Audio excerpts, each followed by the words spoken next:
brought to you by ITIL.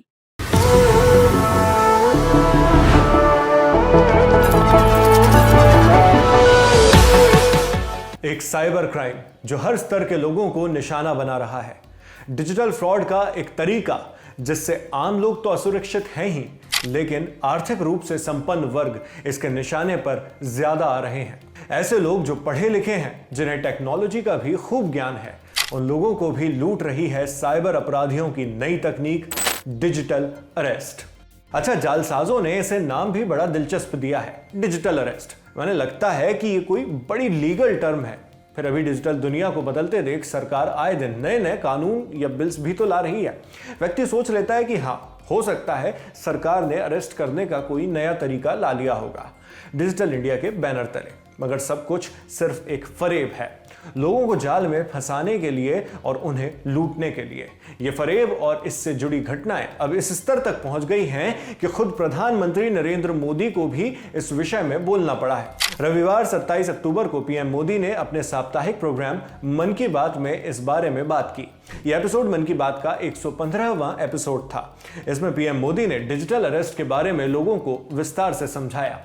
PM Modi ने कहा, digital arrest के फ्रॉड में फोन करने वाले कभी पुलिस, कभी सीबीआई, कभी नारकोटिक्स, कभी आरबीआई ऐसे भांति भांति के लेबल लगाकर बनावटी अधिकारी बनकर बड़े कॉन्फिडेंस के साथ बात करते हैं। इनका पहला दांव होता है आपकी व्यक्तिगत जानकारी। वो सब जुटाकर रखते हैं, वो आपके बारे में इतनी जानकारी जुटाकर रखते हैं कि आप दंग रह जाएंगे। दूसरा दांव होता है भय का माहौल पैदा करना। वर्दी, सरकारी दफ्तर का सेटअप, कानूनी धाराएं, वो फोन पर बातों बातों में आपको इतना डरा देंगे कि आप सोच भी नहीं पाएंगे। और फिर उनका तीसरा दांव शुरू हो जाता है। तीसरा दांव है समय का दबाव। अभी फैसला करना होगा वरना आपको गिरफ्तार करना पड़ेगा। ये लोग पीड़ित पर इतना मनोवैज्ञानिक दबाव बना देते हैं कि वो सहम जाता है। पीएम मोदी ने आगे कहा, डिजिटल अरेस्ट के शिकार होने वालों में हर वर्ग, हर उम्र के लोग हैं। लोगों ने डर की वजह से अपनी मेहनत से कमाए हुए लाखों रुपए गंवा दिए हैं। कभी भी आपको इस तरह का कोई कॉल आए तो आपको डरना नहीं है। कोई भी जांच एजेंसी फोन कॉल या वीडियो कॉल पर इस तरह से पूछताछ कभी भी नहीं करती है। आगे मन की बात में पीएम मोदी ने डिजिटल सुरक्षा पर भी विस्तार से बात की। उन्होंने डिजिटल सुरक्षा के 3 चरण, रुको, सोचो और एक्शन लो बताए। पीएम मोदी ने कहा, कॉल आते ही रुको, घबराना नहीं है, शांत रहना है। ऐसे जल्दबाजी में आप कोई कदम न उठाएं, किसी को अपनी व्यक्तिगत जानकारी न दें। संभव हो तो स्क्रीनशॉट लें और रिकॉर्डिंग जरूर करें। इसके बाद आता है दूसरा चरण, सोचो। कोई भी सरकारी एजेंसी फोन पर ऐसे धमकी नहीं देती, न ही वीडियो कॉल पर पूछताछ करती है, न ही इस तरह पैसों की मांग करती है। अगर डर लगे तो समझिए कुछ गड़बड़ है। पीएम मोदी ने आगे इससे सुरक्षा में मदद के लिए सरकारी हेल्पलाइन के बारे में भी बताया। पहला चरण, दूसरा चरण और अब मैं कहता हूं तीसरा चरण। पहले चरण में मैंने कहा रुको, दूसरे चरण में मैंने कहा सोचो और तीसरा चरण कहता हूं एक्शन लो। राष्ट्रीय साइबर हेल्पलाइन 1930 डायल करें, cybercrime.gov.in पर रिपोर्ट करें, परिवार और पुलिस को सूचित करें, सबूत सुरक्षित रखें। रुको, बाद में सोचो और फिर एक्शन लो। ये 3 चरण आपकी डिजिटल सुरक्षा का रक्षक बनेंगे। अगर आप डिजिटल अरेस्ट के बारे में पहले से नहीं जानते हैं तो प्रधानमंत्री की बातों से आपको इसके बारे में थोड़ा बहुत समझ आ गया होगा। इस जानकारी में हम आपकी सतर्कता के लिए थोड़ा और विस्तार दे देते हैं। यानी सवाल है, क्या है डिजिटल अरेस्ट? जवाब है कि ये एक नई तरह की धोखाधड़ी तकनीक है।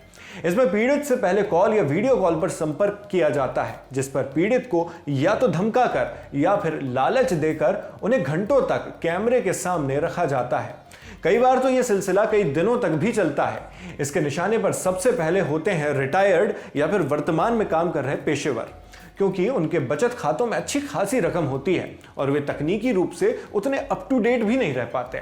इससे संबंधित कुछ पिछले गंभीर मामलों की बात करें तो डिजिटल अरेस्ट का एक मामला लखनऊ में एसजीपीजीआई अस्पताल की एक महिला डॉक्टर के साथ भी हुआ था। पीड़िता की पहचान रुचिका टंडन के तौर पर हुई। रुचिका एसजीपीजीआई अस्पताल के न्यूरोलॉजी विभाग में एसोसिएट प्रोफेसर हैं। ठगों ने रुचिका को कॉल किया और खुद को सीबीआई और ट्राई का अधिकारी बताया। ट्राई माने telecom regulatory authority of India, जो देश में टेलीकॉम से जुड़े मामलों पर नजर रखती है। इसमें ठगों ने रुचिका के साथ 2 करोड़ 80 लाख रुपयों की ठगी की थी। इसमें उन्होंने तरीका यह अपनाया कि रुचिका को उन्होंने एक झूठा मनी लॉन्ड्रिंग का केस बता दिया। इसे लेकर ठगों ने उन्हें कई घंटों तक डिजिटल अरेस्ट पर रखा और इसी बीच उनके बैंक खातों की डिटेल्स भी ले ली गई। जब रुचिका को ठगी का एहसास हुआ तब उन्होंने पुलिस में शिकायत दर्ज करवाई। ऐसे ही कुछ वाकया वर्धमान ग्रुप के चेयरपर्सन एसपी ओसवाल के साथ भी हुआ। 82 साल के ओसवाल के पास एक फोन कॉल आया। कॉलर ने खुद को सीबीआई अधिकारी बताया था। यहां तक कि उस फर्जी कॉलर ने ओसवाल को एक फर्जी अरेस्ट वारंट की फोटो भी भेज डाली। कहा कि आपको तत्काल डिजिटली अरेस्ट किया जाता है, आप डिजिटल अरेस्ट हैं तो कहीं आ जा नहीं सकते।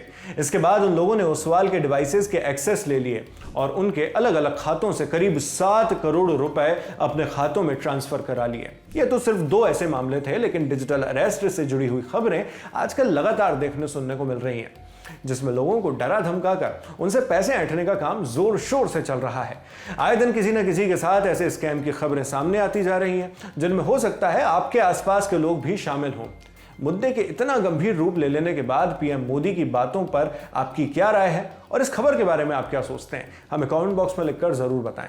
आपके लिए तमाम जानकारी जुटाई थी हमारी साथी निहारिका ने। मेरा नाम है शेख नावेद, कैमरे पर मेरे साथी हैं अमित, और जिन साथी ने इस वीडियो को एडिट किया है उनका नाम भी आप डिस्क्रिप्शन बॉक्स में देख सकते हैं। देश और दुनिया की खबरों के लिए आप बने रहिए दी लल्लन टॉप के साथ। शुक्रिया।